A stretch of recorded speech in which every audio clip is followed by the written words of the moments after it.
It is important to note that the defense secretaries meeting of the G7 held recently in Italy issued a very stern warning and condemnation of China's policy involving the two sides of the Taiwan Strait, as well as in the South China Sea, claiming that China is engaged in provocation, etc., and also expressed the willingness of the G7 countries to challenge China's position as far as Taiwan and the South China Sea issues are concerned. I think the G7 defense secretary's announcement itself is a violation of the truth on the one hand, and the serious provocation of China's legitimate positions. Why do I reach such conclusion?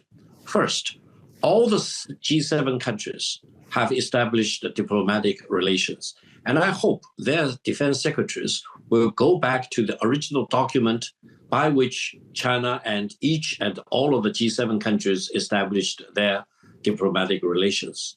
Because there is one clause identical with each other, saying that each and all of the G7 countries acknowledge or recognize that there is only one China, and Taiwan is part of China, and the government of the People's Republic of China is the sole legitimate representative of the totality of China. That's purely an internal matter for China.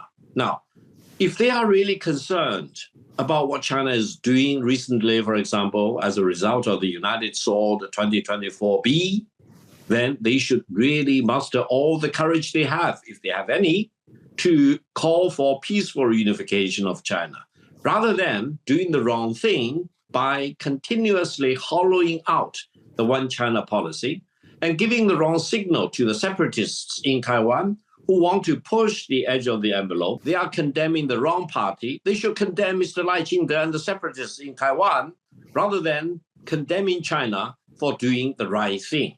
They kind of create the wrong impression that China is obstructing their ships from innocent passage in the South China Sea or through the Taiwan Strait. They want to label China as the bully, for example, and they want to put themselves into the position of victims, for example.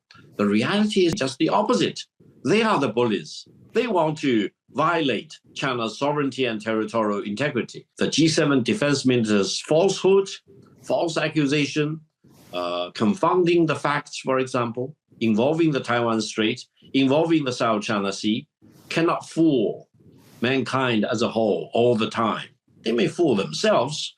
They may actually put themselves into a dilemma because they may believe that China is still the China of the 19th century. No, China is a major defender of peace and stability in the world, a major contributor to global economic growth, and they need to really size up China as it is rather than put the wrong label on China and try to challenge and try to sabotage and undermine China's sovereignty and territorial integrity.